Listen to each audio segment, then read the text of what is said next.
Hi, I'm Greg Hunter. Welcome to USAWatchdog.com. With us, one of our regulars, and he knows a lot about the economy. He's an expert in real estate. He runs thenotehouse.us. Coming to us from his West Coast office, Fabian Calvo. Fabian Calvo, thank you for joining us today on USA Watchdog. Thanks for having me on, Greg. It's always a pleasure. Well, I know you know a lot about the real estate market and the economy in general and jobs, and you have to know about all that, almost like trading gold. You can't just know about one part of the economy. But I want to tell you about a story that I was reading in USA Today. And when I first started reading it, I thought, wow, maybe Fabian Calvo is wrong about the pump and dump, and they're going to be, handing out, crazy loans. Because, the new consumer Financial Protection Bureau chief, the new director, his name is Richard Cordray, was questioned and also wrote an article for various newspapers, including USA Today, and they were talking about, loaning 43% of their income couldn't go to a loan, and the mortgagers got to get their mortgage, people who are handing out the mortgage, they must get their act together, and, they're going to have to take a really good look at income and assets. And I'm thinking, wow, Fabian Calvo said that they'd be handing out these crazy loans, but it doesn't look like that's going to be the case. Then I get down to the end of the article, and it says, there's no minimum down payment. No, we're not going to look at your payment, your credit score either. Yeah. And I'm thinking to myself, he's right. No down payment, no credit score. What else? What's the number one and two thing? Let's see. What's the number one thing and number two thing you'd look at if I was going to decide whether somebody's going to get a loan? Let's see. Your credit score and how much money you're putting down. Yeah, they've actually changed that. I mean, if you can fog up a mirror or you have a pulse, they'll give you a home loan, basically. I mean, that's what they've done with the car loans, and that's what they've done with the housing loans. I've said it all along, and I think after, based on all my analysis, Greg, my team's analysis, people that I speak to on a daily basis that are very well connected in this industry, after the midterm election, you're going to see no money down loans just really roar back. It's all part of the pump and dump that I've talked about now for well over a year. People can go back and look at the interviews that we've done together now, I think 6 or 7 of them, where I detail exactly the steps of this going on. This is why Obama recently rolled out these promise zones. He's talking about income inequality, because the way that the central planners look at it is, okay, we'll give free money to people so that they can basically buy, homes, and they can somehow, feel this wealth effect that's just this Keynesian central planning that, if we keep up with the QE, it'll help the economy because people will feel wealthy that their home values are going up. Bottom line is, Greg, we're still in this situation where you have half of every mortgaged home. I'd say probably a little bit over half of every mortgaged home in America is completely underwater. Out of those 50%, roughly 70% of them are really, really underwater, and the Fed's going to have to continue to print money for a very long time before those values return. It's just a matter of fact. Well, Richard Cordray, I want to read you this quote. I want you to tell me if this is the truth or not, based on, thenotehouse.us. You guys handle $100 million in distressed notes and property. Is that correct? That's right. I mean, we are low on the totem pole as well compared to some of these other funds. People need to understand, Greg, that we're talking about literally trillions and trillions of dollars in non-performing debt and bank-owned foreclosures that are still out there in the market. And these Wall Street hedge funds, private equities, are gobbling them up using lines of credit from the big mega banks like Deutsche Bank, Bank of America, Wells Fargo. And now, worst of all, they're beginning to securitize these so they can bring in even more capital. And really, ultimately, you have Wall Street running, about a third of all real estate in America are rental properties. You're really going to have Wall Street now pretty much be the biggest landlord in America. This is subprime 2.0. Is that right? That's right. It's subprime 2.0, but now they've securitized the rental properties, which is now really making the net effect of a collapse in values or in the market much more devastating for the economy. I want to read you what Richard Cordray said. He's of course, the new consumer protection. He's the first Consumer Financial Protection Bureau director. And he says that new rules put in place safeguards to help make sure that the great mortgage meltdown never happens again. Is this never going to happen again, my friend? Well, look, when you Are give these out safeguards going to stop a mortgage meltdown? That's my question. Yeah, exactly. Look, when you give out loans to people that don't qualify, and if prices are going up, wonderful, because they could use their home as an ATM, maybe get a second line of credit. Remember that, if you go to a Time magazine article that Janet Yellen recently did this interview, that's basically their plan for an economic recovery. Is this, let's inflate these asset prices, let's create these bubbles and hope that people can tap into some of that phony equity and then go spend it. So what they want to do is they want to bring in all of the people that traditionally wouldn't qualify, give them a loan. When housing prices continue to rise, it works well. But as in 2008, as we saw, when housing prices go down, and they go down significantly, which I think the next leg down will be much, much larger, a much bigger leg down. When the leg goes down, it's devastating to people who have no skin in the game. They have no, if they didn't put a down payment down, what do they care if they take a home away? So really, they've distorted the market so much, Greg, that it's pretty much all markets, that I think it's created this absolute false sense of recovery in the housing market that I think people really need to be, especially homeowners that may feel they have a little bit of equity in their home. They need to be really cautious about where we're at right now with the real estate market. Do you think prices from here are going to go up some and then crash, or are they going to stay where they are, or are they going to crash from here? Did we get most of the goodies out of the market already? It looks like we have a rising rate environment. I know the Fed's going to want to try to tamp that down. They're going to want to try to flood the zone with interest rate derivatives, and they're going to keep buying bonds. They may come back and buy. A lot of people are saying they're going to reverse course on this tapering, and they're going to buy more bonds. So are we at so where do you see the real estate prices going from here? Well, I think in 2014, our forecast for the Note House is that prices will continue to rise, modest, but they will continue to rise. We'll pretty much see a repeat of 2013, and here's the kicker that people need to understand. When you have like I said a little bit earlier, when you have a lot of these hedge funds, Blackstone leading the way, not just doing this in America, but doing it in India, in Ireland, they're buying real estate at just such a rapid level. Not just them, but there's a lot of other, Colony Capital, all these big hedge funds that are buying real estate. They're getting loans from these big banks. That, to me, is a trend that the market will continue at the pace it did in 2013 and 2012. I think, and as I've said now for well over a year, their exit strategy is either to securitize these rentals, or they will begin to sell them off to the people who are getting the no money down loans. As you begin to see that, I think that's going to happen more around 2015. When you begin to see that, that will be the handwriting on the wall that the collapse will in housing prices will be coming. So the Fed, I think, in light of their recent taper, Greg, we see the economic growth has slowed. 92 million Americans out of the job market. It's why the unemployment rate goes down. So the economy's not getting any better. So I think that under Janet Yellen, based on the contacts that I have, they'll continue with the taper, and they very well likely ramp it up as well. They'll continue tapering down? They'll continue with the money printing, and will likely ramp it up as well. And then what does that do for housing prices? They want inflation in the housing market. They want prices to go up. They're going to drive them up.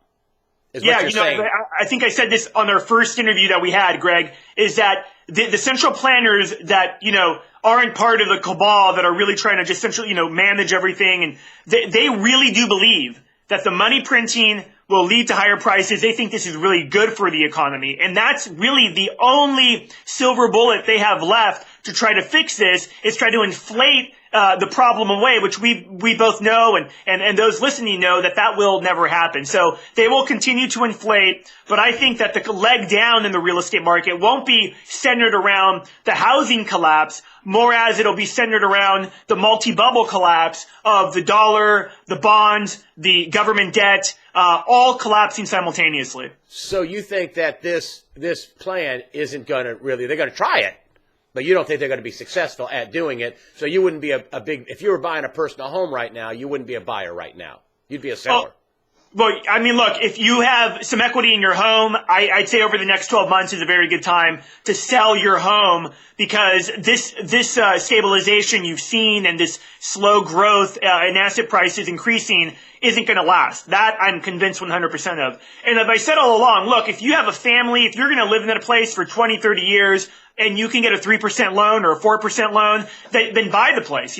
If you're an investor that's looking to make money in the real estate market, I would be extremely cautious of how long you hold on to a property, what your entry and exit strategy is, because the bottom line is that centrally planned economies always end up failing, and they create larger bubbles. The bigger the bubble, the larger the collapse. I think this next collapse makes '08 really just look like it was just kind of like the dress rehearsal for really the big multi-bubble collapse that we'll be seeing. What do you think about the price of gold if this works out the way it looks like? And you are right. I mean, you've been saying this. I will back you up on that. You can go back and listen to the interviews. You've been saying that here's their game plan. They're going to do, all these players are buying, and they're cash buyers, and they're increasing that. The new wrinkle is that they're securitizing these mortgages. I guess that way they can dump the whole, they don't have to sell individual houses. They can sell securities. Is what you're saying. That's exactly right. And they could sell them to investors all around the world. It's a much easier process.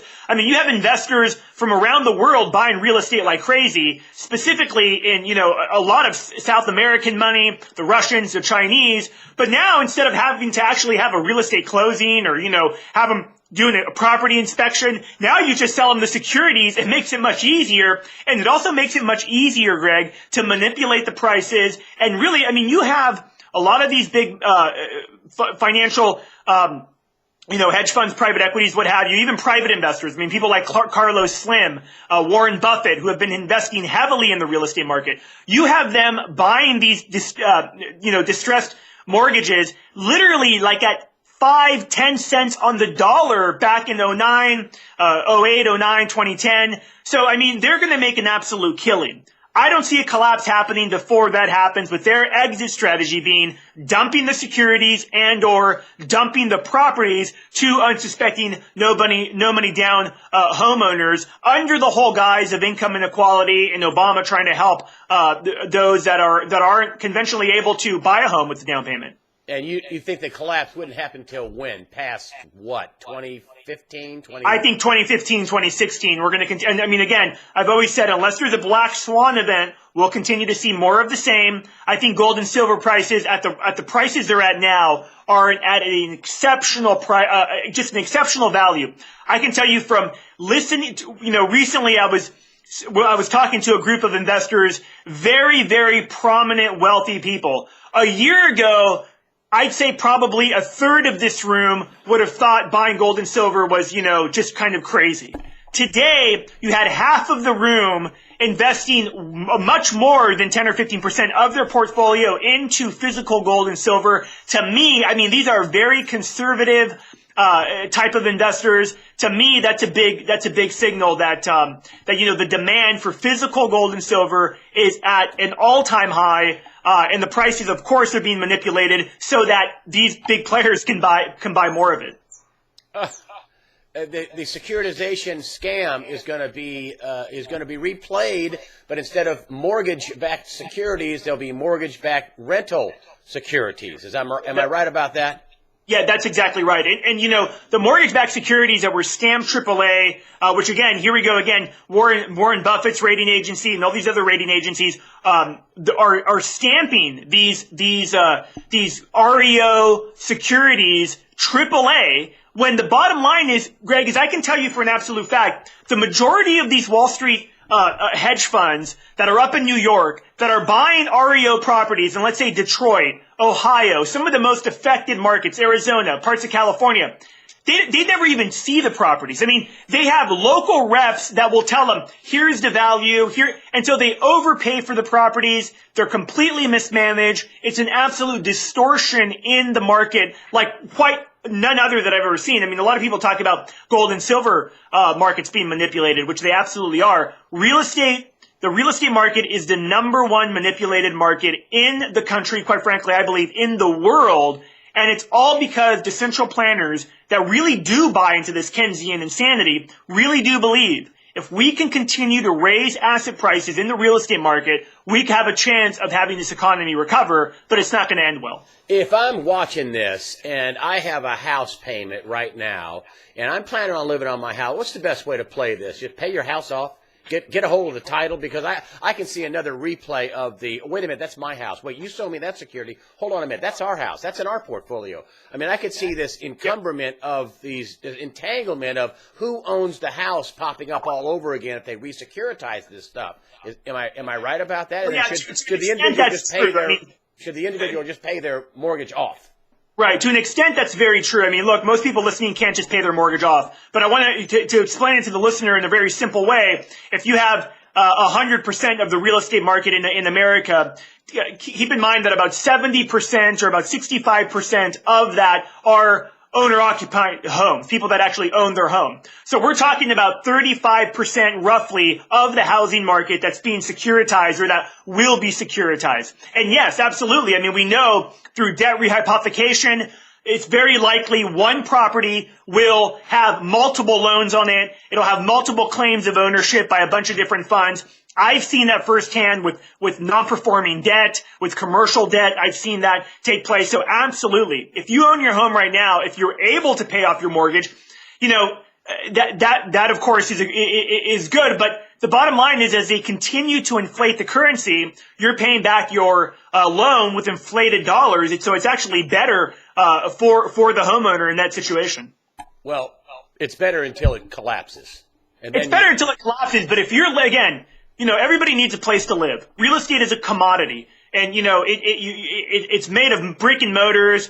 It's a commodity that you can, you know, people need to live. They always need some place to stay. So if you're going to live there long term, Greg, you know, I'm not personally so concerned about, you know, short-term price volatility, because I know that, you know, hey, I'll be here long term. But here's the most important thing is for homeowners is that, especially people I would say that are maybe, you know, late 30s and older, that were brought up to think that real estate or their single family home is an investment.